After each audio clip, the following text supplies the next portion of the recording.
Our lives are a string of insights, flashes of inspiration that can be the catalyst for new ideas. However, our pace of life these days means we tend to miss some of them completely. I'm Dave Hill, and I'm the host of the Simple Reflections podcast, a fortnightly series of interviews with people from all walks of life. Our conversations are an invitation to reflect on some of the simple insights my guests have had that have gone on to have a profound impact on their lives. So grab a cuppa and a biscuit, join us, slow down for a little while and see what shows up for you.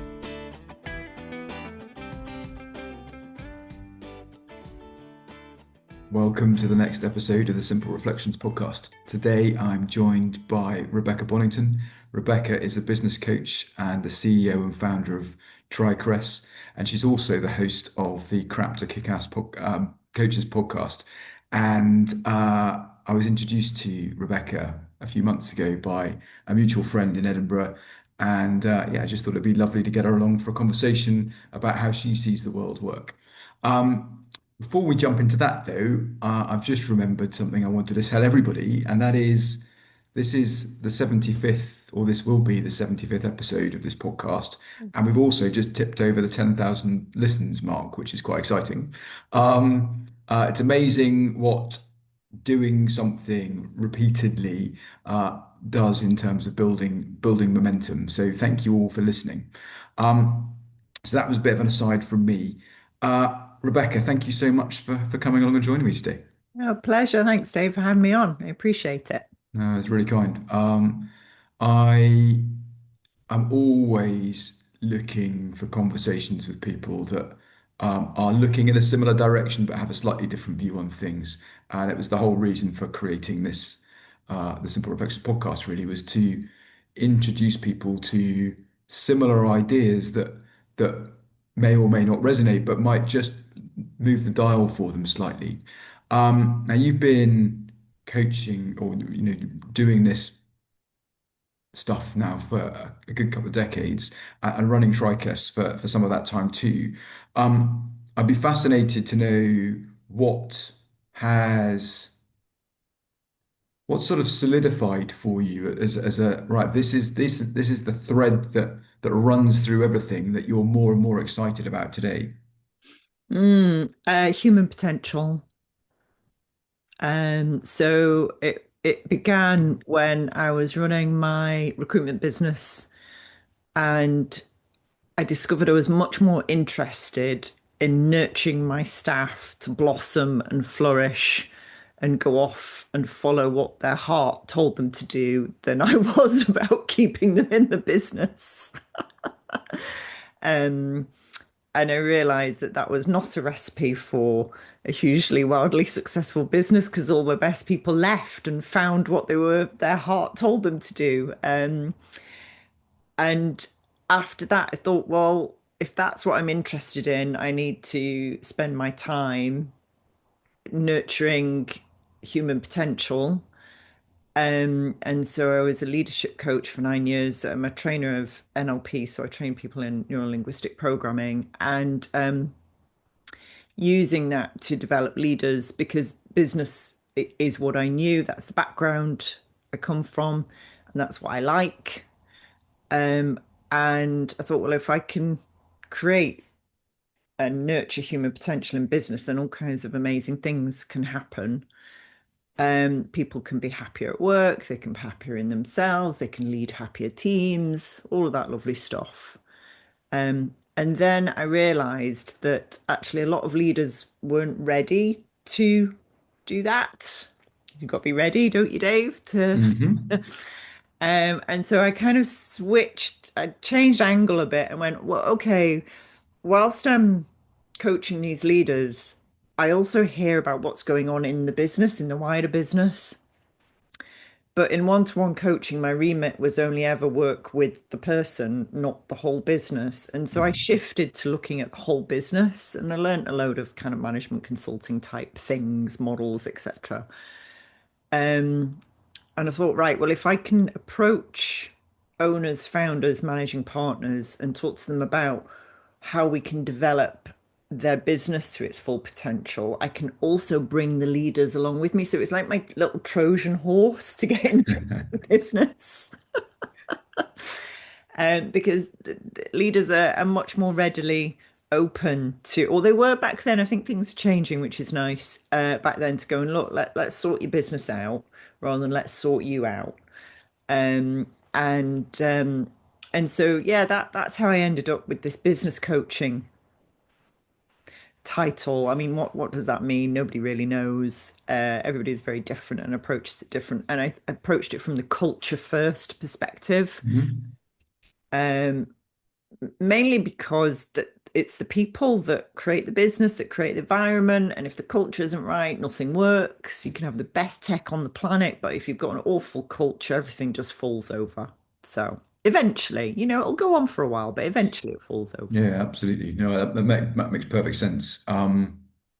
You know, I've worked in all kinds of organizations, and culture is the thing that I probably unknowingly followed, if that makes sense. Yeah, So if it didn't feel right, I went and found something else that did feel right. Or when I was in a position to try and influence, or felt I was in a position to influence it in a positive way, then I would do that. And if it sort of fell on deaf ears, well, I'll go and find somewhere else to do that. yeah, So no, it makes perfect sense. Because as you say, you can have the best setup going, you can have the best product going, but actually, if the culture of the team that is delivering that in whatever way that's being delivered isn't uh, enticing people in or making them feel welcome, then they're gonna go and find something else. they are. Yes. Yeah. Yeah. And I continue to look into human potential. You, you're a coach. I think one of the reasons people become coaches is because they have a curiosity about learning. I really do. So, I know you continue to learn. I certainly continue to learn. Um, and the more I get into I don't know whether you'd call it spiritual side, neuroscience side, the higher levels of consciousness, whatever you want to call that bit. Some people call it woo-woo, whatever. The more I look into that, the more I realize we've got even more potential to Mm. tap into, which is really exciting. Yeah, definitely. I've said it a few times uh, over the years of doing this, but the version of me that you're getting today uh, is the most ignorant one you're going to ever meet because I'm going to learn from this conversation and others going forwards, and therefore I am not going to be the same, and I'm excited by that. Take me back 30 years and starting my military career, I probably would have been frightened about that as an idea, thinking there was stuff I was missing that I needed. Interestingly, that tended to fall away when stuff got real, and my thoughts about how things were going became irrelevant, and we just got on with whatever was going on in front of us. The more I've seen the power of that, and that is always available to us, and the only thing getting in our way is the thinking that we're having about the problem. Yeah. The easier the solution looks, or the more creative we are about the solutions that we dream up, and the less attachment we have to those solutions as well, because it's never that thing. It's just right, okay, this looks like the next best step. Yeah. Yeah. And you can only ever work on the next best step, can't you? You Yeah, can't yeah, do anything other than that. It is impossible to do anything other than go, well, let's just work on this bit first and then see where that takes us. yeah, Yeah. yeah. Because Yeah. the view changes from that point, Yeah. Yeah. and we see different things that weren't available to us when we were sat back the Yeah. previous step, Yeah. and everything else is imagination. Um, It is. Yeah, it is. And I'll say to my clients, if you're going to make it up, make it good. Let's not make the movie that you're playing forward horrific. Let's make it a lovely movie that you're playing forward. Let's work out where you'd like things to go. Um, and then we can maybe work backwards from there. and start with the first thing, like you say, the first step, whatever that is, in that direction. But yeah, if you're playing a catastrophe disaster movie, then your first step's not going to be great. Yeah. Knowing that's useful as well, though. Yeah, You know, yeah, with the level of thinking I've got at the moment, the next best step looks fairly rubbish. Okay, cool. Well, let's just take that, yeah, see what it looks like from there. But remember that we're creating that world of hurt in the first place, and that can be, it can feel empowering, but it can also feel um, like you're getting everything wrong, and you don't want to continue doing that. So I can, there's a tricky bit in there, and I think that's where the beauty of coaching comes in terms of being there to walk alongside someone while they're making those steps and allow them to have a sounding board, I suppose, to bounce ideas off um, and to get a different perspective. yeah, yeah. Sense check, support, shoulder to cry on, somebody to rant at, somebody to ask you those awkward questions. Yeah, spot your blind spots, all of that stuff. A problem shared is a problem halved, isn't it? And two brains are always better than one. And that's how I see coaching. It's just having an extra set of eyes, ears, and senses to support you on your way, Mhm. which is why I find it so hard to label. I've chosen business coach just because everybody kind of understands roughly what that might mean. But it's I'm very different things to different clients, as I'm Yeah. sure you are too. I've just come down from a client that I stay overnight with the husband and wife who run the business. They very kindly put me up, and we do a lot of the work in the evening over dinner and a glass of wine. And a lot of it is just me listening Mhm. while they just download everything. Great. Yeah, Fabulous. yeah. Listening is such an important part of being a human being and what human connection is made from. Um, but we tend to think it's a skill that we need to have rather than something that's already there. We create a whole load of noise about what listening is, and actually it's sitting there and being with someone and waiting to see what shows up. We don't need to have the right answer or the right thing to say. It's just being there and being open to possibility. And as coaches, being comfortable to hold that space, knowing that we don't know the answer because we don't know the question yet, and that's fine. Uh, that sort of invites the people we're working with into that space as well and allows them to slow down a bit to go, okay, well, maybe I don't need to know the answer yet because I haven't quite formulated the question yet. So I don't, how would I know what the answer is? And just getting playful in that space um, is a really wonderful gift for people. Mm. And yeah, and it's it's certainly what I get excited about with the work that I do with whoever that's with. Yeah, yeah, absolutely. And I find it a real privilege to be allowed to do that and be trusted enough to do that because people are quite vulnerable in that space and it's a very trusting space. Mhm. And yeah, it's a huge privilege and an honor to be able to do that for a fellow human being and have that connection. Yeah, definitely. I feel very lucky that I'm able to do it and I get paid for doing that. It's like, great.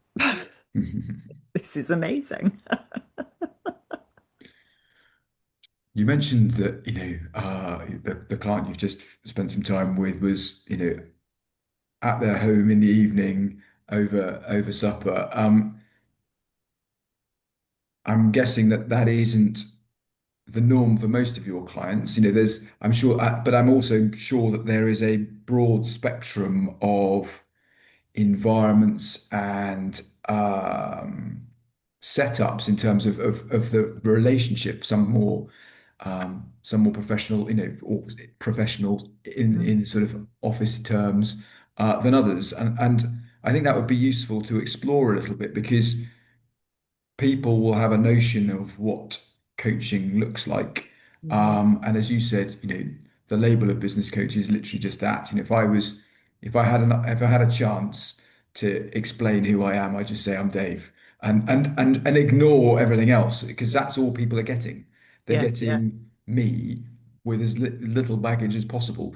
Um, and whatever language I add on to how to describe myself paints me into a corner that is of somebody else's making. So it would be really interesting to hear the various different ways in which you work with clients because it might help people form a clearer picture of what coaching means for them.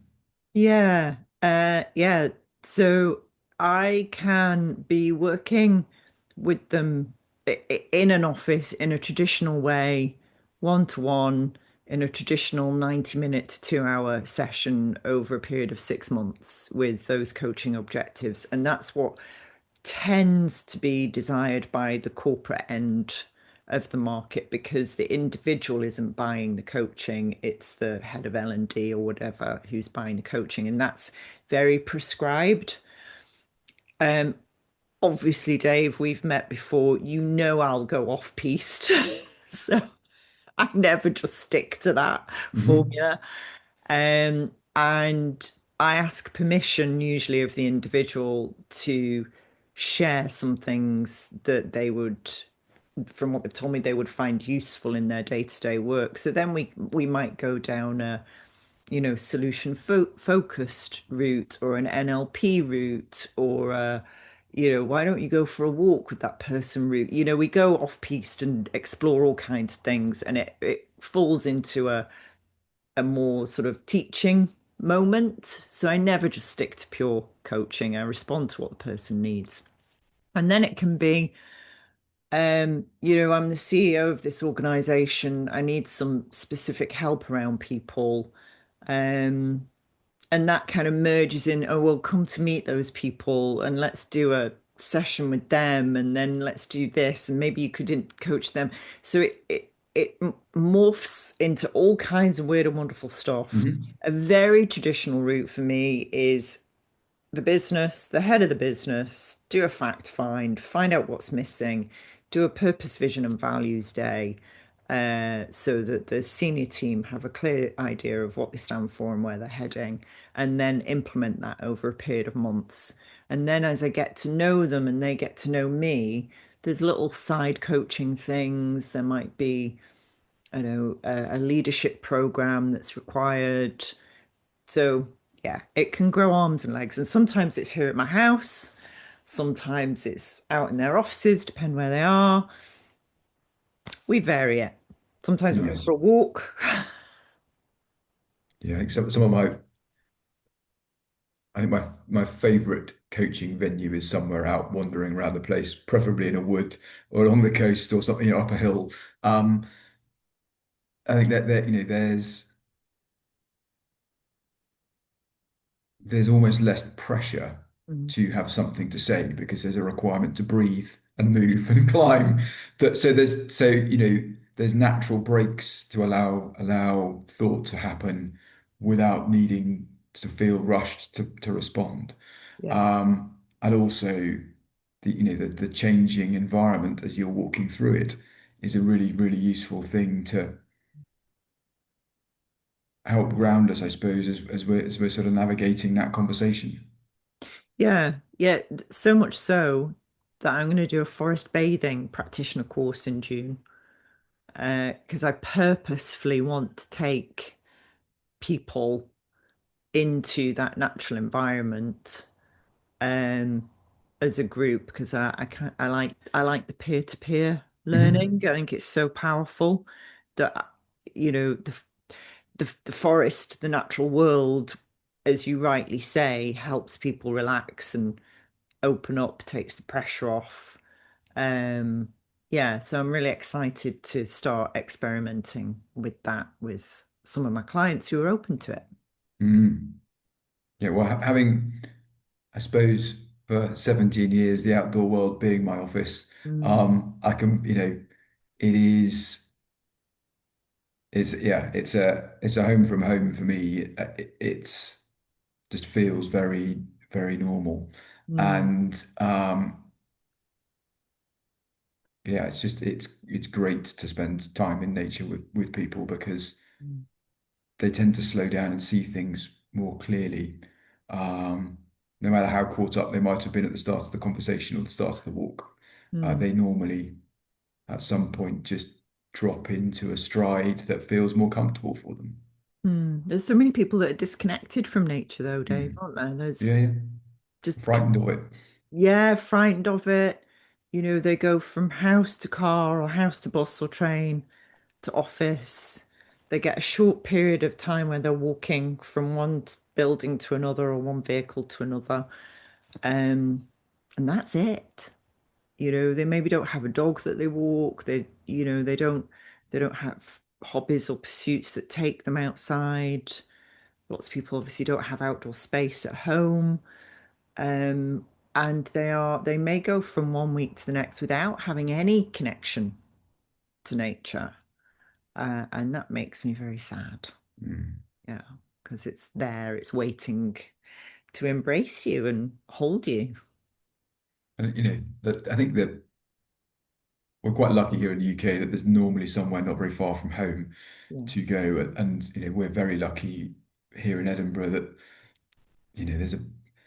there's this an extinct volcano in the middle of the city. There's some nuts stuff going on, and there's a lot of green space. So actually, you can feel in the middle of the city, but also within 10 or 15 minutes of walking, you're in a bit of, fairly large green space as well.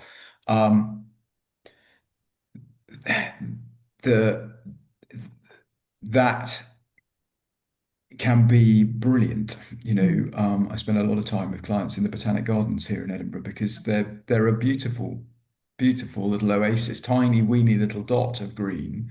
But there's so much in there, and it is quite a little quiet space. Um, but also not a difficult walk. Yeah. Um, so yeah, I suppose the encouragement there is just go and find what you're comfortable with and go Yeah. and explore that. Yeah. Um, I was speaking with a chap a year or so ago who has basically been bedbound for the best part of 15 years. I'm frightened to go outside.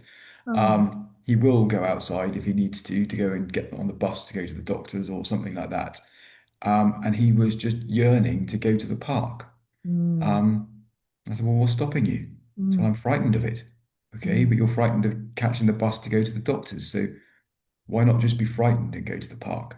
Mm. And he's now in the park at least once or twice a week now. Right. Starts Right. off frightened and then soon forgets about it. Oh, amazing. Yeah, good. And I bet he's feeling a whole lot better for it. Mhm. Yeah, good. Yeah, really Um, important. really important. Really Yeah. important. Mm. Um, what would you say you get the most fun from? Is it working with leaders and helping them get more settled in themselves, knowing that that's going to run through the organization, or is it also working with the team and allowing them to potentially run with things and see how that changes? Do you have a preference for either? No, all of the above. Um, Anybody actually who has a realization that they are capable of much more than they originally thought they were capable of. And it doesn't matter that whether that's a millimeter addition, like the guy going to the park, it doesn't matter whether it's a tiny thing or a big thing because it adds up. Mhm. Those tiny steps add up. And just seeing the realization in people that that thing that they thought they couldn't do or couldn't be, they absolutely can. Mhm. Um, and that I don't care who they are, what background they are, it doesn't matter to me one jot. It's just seeing that in a fellow human being is magical. It really is. It's like there's lots of little miracles that happen along the way. And it's a beautiful thing to watch people just blossom and grow. It really is lovely.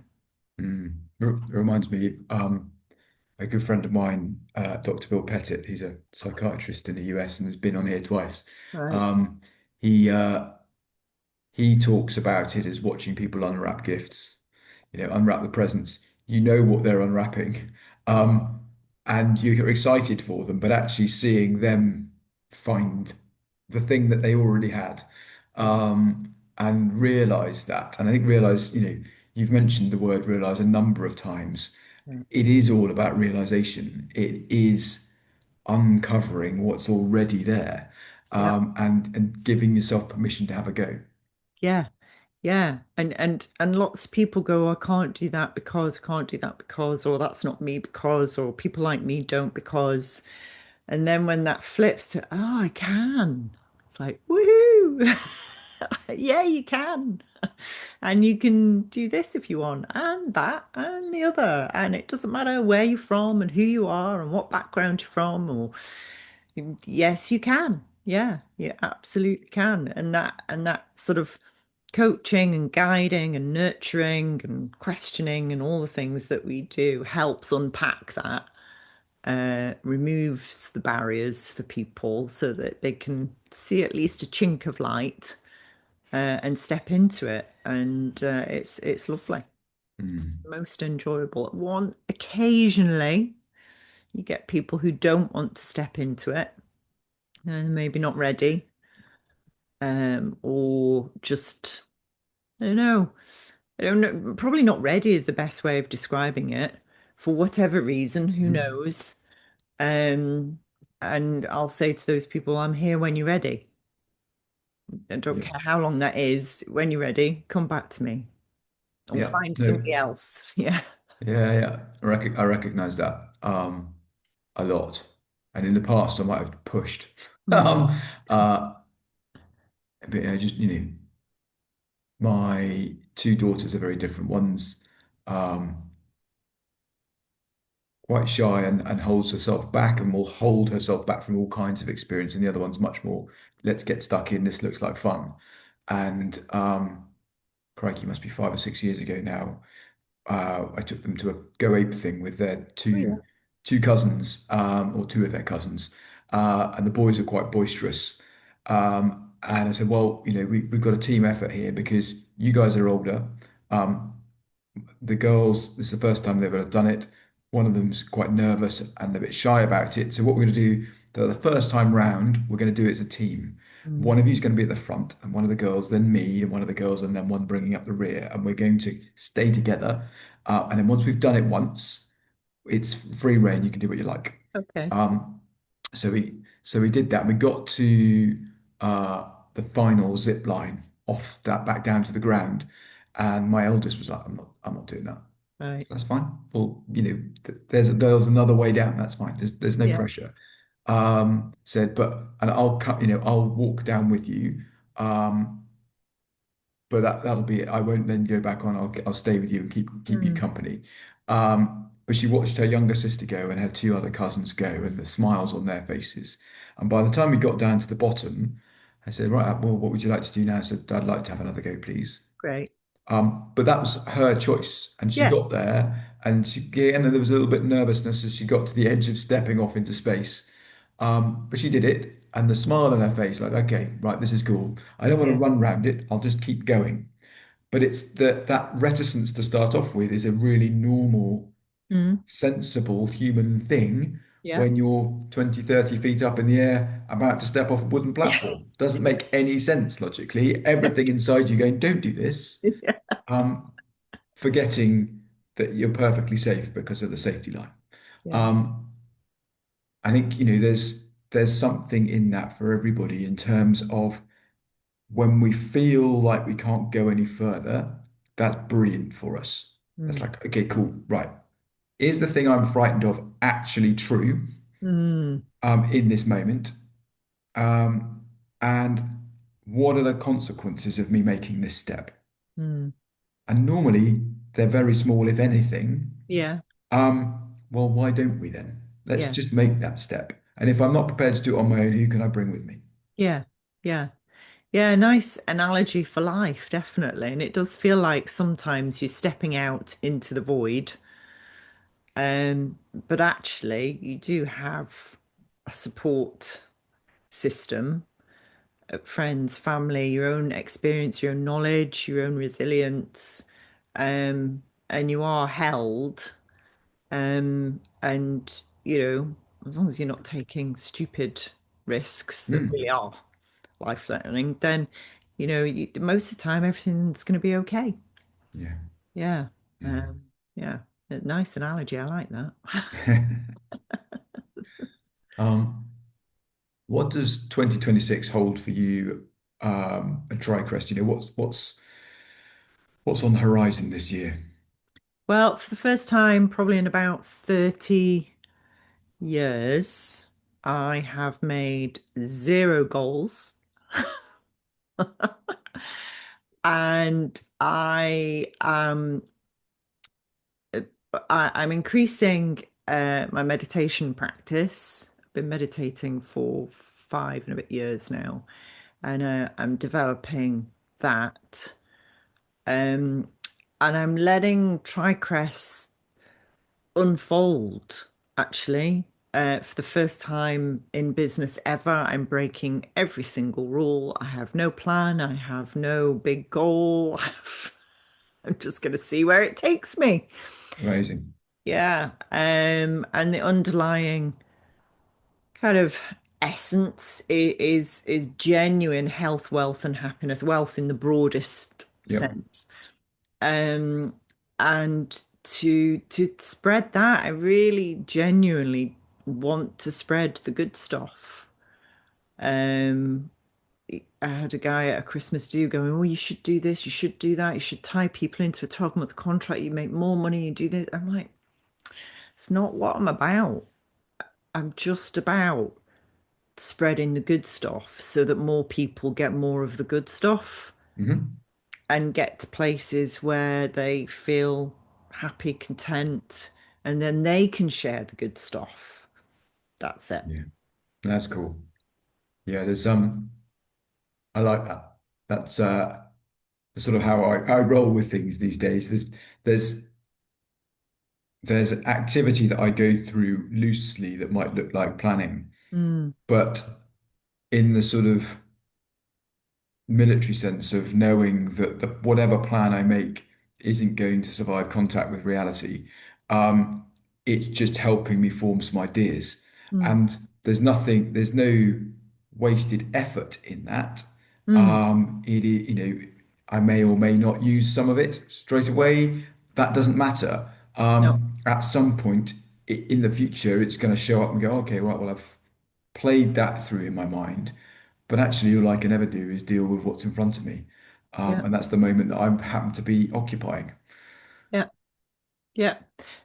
In terms of not Tricrest, I'm writing a novel, Hmm. fiction, Cool. and I there is a writing competition that I'm going to enter it into. That the deadline's March the 6th. So that's it. I had one thing to do when I came back in the new year, which was to submit an article to a magazine called Dyslexia. I did that. Deadline was Monday. Did that, and it's like, right, okay, that's the next little step on that journey.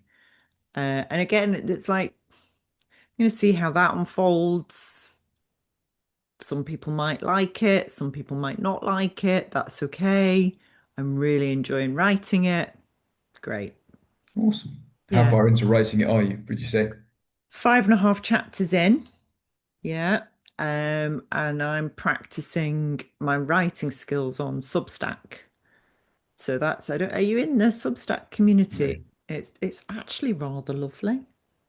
It's really nice. And yeah, so I write an article a week in that just to keep to start honing my writing skills Hmm. and getting used to publishing things and not being scared to do it as we've talked. The Yeah. first one I wrote was like and then it's out there and you're like, ah, nobody died, we're fine. Yeah, so that's my little hobby thing that I'm doing. Yeah. Cool. And do you have this is an unfair question because you've already said you don't have any plans, but in your mind, have you got a vision of when the novel will be finished? Yeah, and I've used the writing competition as a marker actually to Right. help me with that.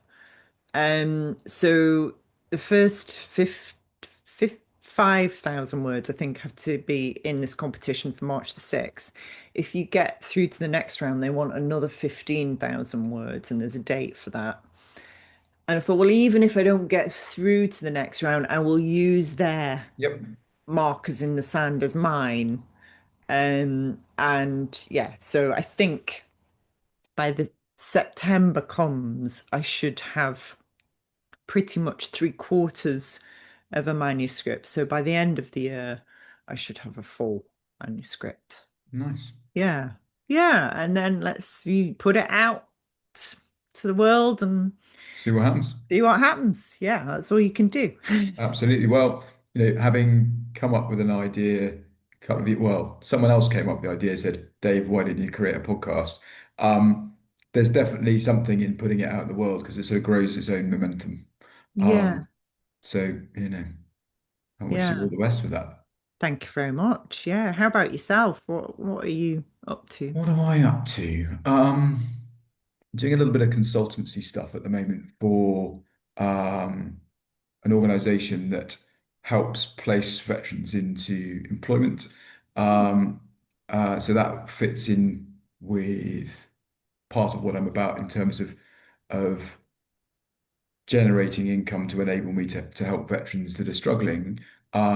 This sort of ticks two of those boxes at the same time. It's allowing me to earn a bit of money, but also exposing me to a different environment, I suppose. So that's quite fun. Yeah, no. Um, they're in the process of creating, well, no, they've created a course, but the plan is a cybersecurity and penetration testing open source intelligence course uh, with paid work experience at the end of it with no guarantee of employment, but that's the idea so that people not only come out with a qualification, but they come out with some experience that they can put on a CV. Because that's one of the biggest problems that veterans face when they leave is, oh yeah, we see you've got qualifications, but you have no industry experience. Thanks very much. Goodbye.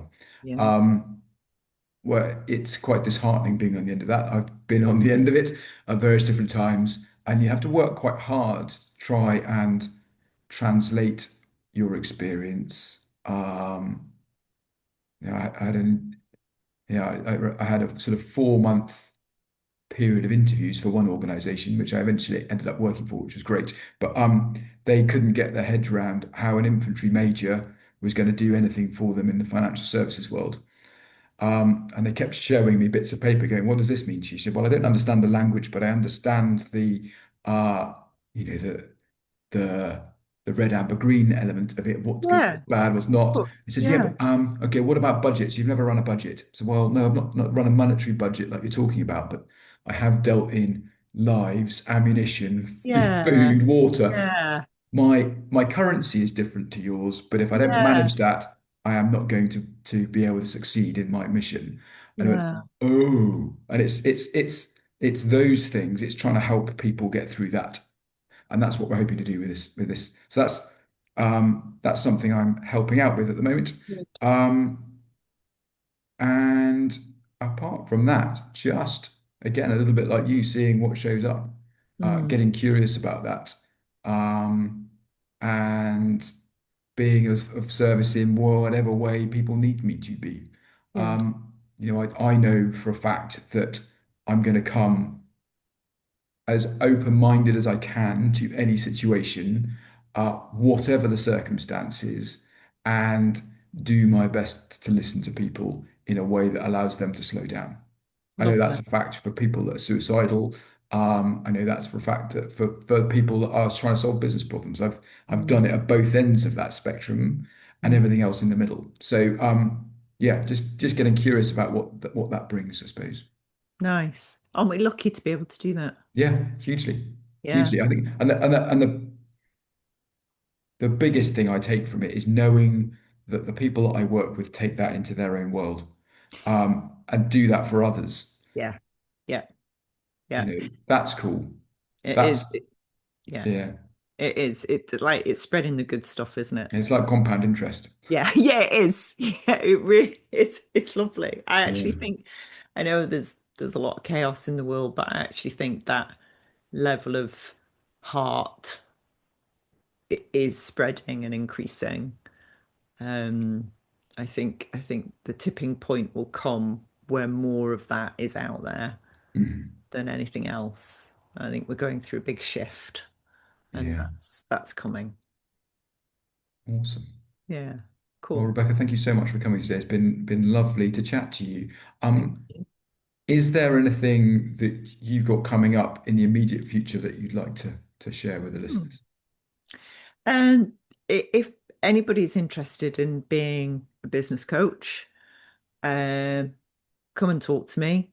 We've got a well trodden path of training people from all kinds of weird and wonderful backgrounds, and so that they can go out and share the good stuff with their clients. And find me on LinkedIn, just Rebecca Bonington or tricres.com, and we'll have a chat. That's it.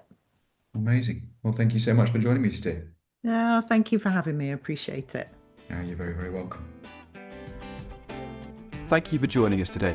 If you've enjoyed the conversation, feel free to subscribe and join me and my new guests next time. If you're interested in the work I'm doing, or you think I can be of service to you or your organisation, please email dave@simplicityofmind.co.uk. Remember, see if you can find time to slow down and reflect. Those simple ideas might be worth listening to. Take care, and I hope you can join me in a couple of weeks.